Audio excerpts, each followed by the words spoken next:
Start. Problem problem ये क्यों लड़की है और क्या प्रॉब्लम है? प्रॉब्लम ये कि हम चाहते हैं हमारी लाइफ में कोई प्रॉब्लम ही ना हो, लेकिन अगर हमारी लाइफ में कोई प्रॉब्लम ना होती है उनकी लाइफ की सबसे बड़ी प्रॉब्लम है। बेसिकली हर लड़की की लाइफ में एक उम्र आती है जब उसे रियलाइज होता है कि उसकी लाइफ एक ड्राइवर, एक बॉडीगार्ड, एक नौकर, एटीएम के बिना नहीं चल सकती। और हर लड़के इतना सब कुछ अफोर्ड कर सकते नहीं ना, तो लड़कियां ढूंढती बॉयफ्रेंड, ड्राइव पे रखती, काम पर रखती, काम अच्छा लगे तो नौकरी, परमानेंट शादी। शादी में सबसे इंपॉर्टेंट चीज क्या होती है? मांग भरना। और आदमी का काम ही है औरत की हर मांग भरना।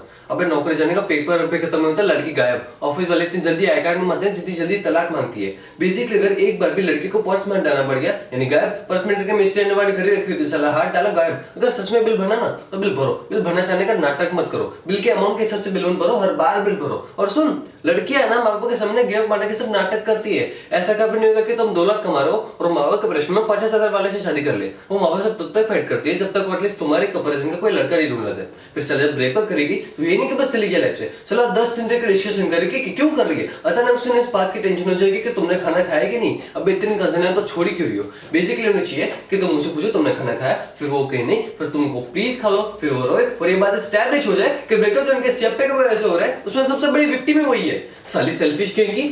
अबे तू टाइटैनिक वाले को देख ले, चल माना कि लकड़ी पे एक आदमी को फिट होने की जगह दी तो 15-15 मिनट की बाहर नहीं ले सकते थे। ठीक है तुम्हें पैलेट चलने दिया, इसका मतलब मैं चढ़ के सो जाऊंगी? मस्त मैं नींद पूरी करके उठी। अब तुमने ये कैसे डिक्लेयर कर दिया कि मर गया? तुम डॉक्टर हो, तुमने इसके नब्ज चेक की कि बेहोश भी तो हो सकता था। नहीं, गुड मॉर्निंग बेबी नहीं बोला मतलब मर गया, नीचे फेंक के चली गई।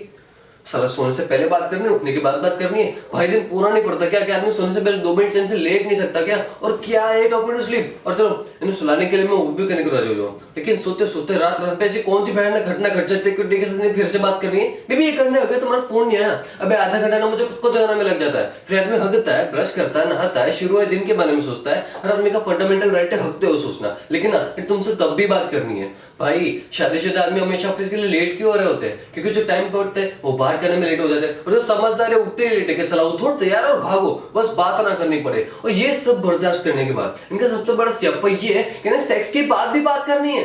अबे पागल हो गया? सेक्स टेक्स क्योंकि अल्टीमेट क्लाइमैक्स को क्लाइमैक्स क्यों बोलते हैं? क्योंकि इसके बाद पिक्चर खत्म। मीठे खाने के बाद कोई सूप पीता है क्या? कभी कभी मुझे लगता है they wanted to talk them to orgasm.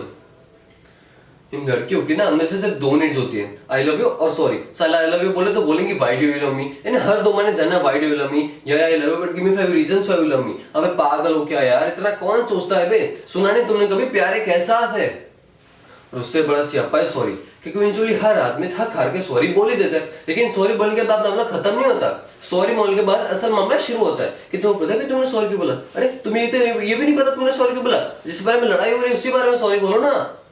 अबे कोई बात तो मैंने समझाओ, मजा आ जाए, समझ आ जाए। वही बात नहीं कि बेस्ट फ्रेंड समझा दे तो एक बार में समझ आ जाती है। ये सारा बेस्ट फ्रेंड का स्टेप है सूरज बरचा जीने शुरू किया है। बेस्ट फ्रेंड की टोपी पहना पहना के दोस्ती में no sorry no thank you sir, दोस्ती में प्लीज भी नहीं रहा, दोस्ती में पूछना भी नहीं रहा, दोस्ती में अब लिमिट ही नहीं रही। दोस्ती में लड़का लड़के के घर आके जितना भी दिन रहना चाहता है रह सकता है। दोस्ती में लड़की लड़के के गोद में बैठ जाए प्लेटोनिक है। दोस्ती में लड़की दारू पी के लड़की की पप्पी ले ले प्लेटोनिक है। दोस्ती में लड़के लड़के के सामने कपड़ा बदल वो भी है। दोस्ती में तो आई थिंक सेक्स भी प्लेटोनिक ही होता होगा।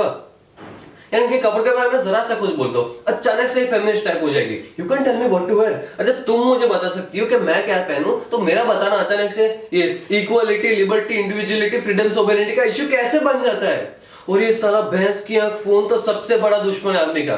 क्या है ना, हर रिलेशनशिप में एक स्टेज आता है जब आपको फोन पर बात करते हो पता होता है कि इस कॉन्वर्सेशन में पॉइंट के बाद लड़ाई होगी, लेकिन आप फोन कट नहीं कर सकते क्योंकि लड़कियों के हिसाब से तो आपको फोन पर कट करने का बटन नहीं होना चाहिए। वो कट कर सकते क्योंकि उनका हक है कि हमको सिर्फ मास्टर शेफ देखना है, लेकिन आप नहीं, क्योंकि एयरटेल अब फोन ही नहीं टीवी पे भी आपके मारने के लिए आ गया है। मैच रिकॉर्ड करो बाद में देखो। अबे औरतें कन्विंस होगी कि मैच रिकॉर्ड करके बाद में देखना जेन्युइन प्रोपोजिशन है। अबे कौन सा सेल्फ रिस्पेक्टिंग मैच बाद में रिकॉर्ड करके देखता है बे? पहले साले सर्विस प्रोवाइडर हमारी मार लेते कॉर्ड्स कम करके, वो मार के उठे तो सर्विस स्मार्टफोन्स वाले आ गए। अब बता ऐसी कौन सी जरूरत आ गई थी ऐसा ऐप बनाने की जिससे किसी को आपकी लोकेशन का पता चले? हाँ, सिगरेट खाने के लिए रास्ते में रुक गया तुरंत फोन आ जाएगा, बेबी कोई ना तो देखा तुम 3.5 मिनट से कभी रुके थे तो मैंने सोचा फोन करके पूछ लो। हाँ अबे मेरी माँ गाड़ी चलाते टाइम इतनी बार फोन करके तो मैं वैसे ही मर जाऊंगा। साले आदमी मर भी रहा हो ना तो भी शायद नहीं चाहिए कि बेबी मैं फोन करके बताता हूँ, बेबी मैं मर रहा हूँ, ये यमराज लेने आ गए, ठीक है? तब भी नहीं इस बात की परवाह नहीं होगी कि आदमी मर रहा है, तब भी पूछेंगे कहाँ मर रहे हो, कैसे मर रहे हो? अरे तूने बताया ना तुम्हारा मरने का प्लान था, और कौन कौन साथ में मर रहा है? अच्छा अब तुम उसके साथ भी मरने लगे। सती जैसे थोड़ी चिल्लाए थे अपने पति को यमराज से, उन्होंने ले नहीं कर दी होगी, कहा होगा ऐसे कैसे, कहा क्यों, यमराज बोला सॉरी बहन जी गलती हो गया, भेजा वापस। एक तो हर लड़के को सियापा है क्या लव सरप्राइजेस, जबकि असल बात यह है कि women hate surprises, they just love the opportunity to pretend to be surprised. उन्हें पता होना चाहिए कि तुम क्या सरप्राइज प्लान कर रहे हो, उन्हें पता होना चाहिए कि क्या सरप्राइज प्लान कर रहे हो, लेकिन तुम्हारे थ्रू नहीं, किसी और के थ्रू। फिर उनके असली खुशी बाद में छुपी होती है कि उन्हें सरप्राइज पता होते हुए भी तुम उनके पास जाओ, चिल्लाओ सरप्राइज और उन्हें करने का मौका मिल जाए।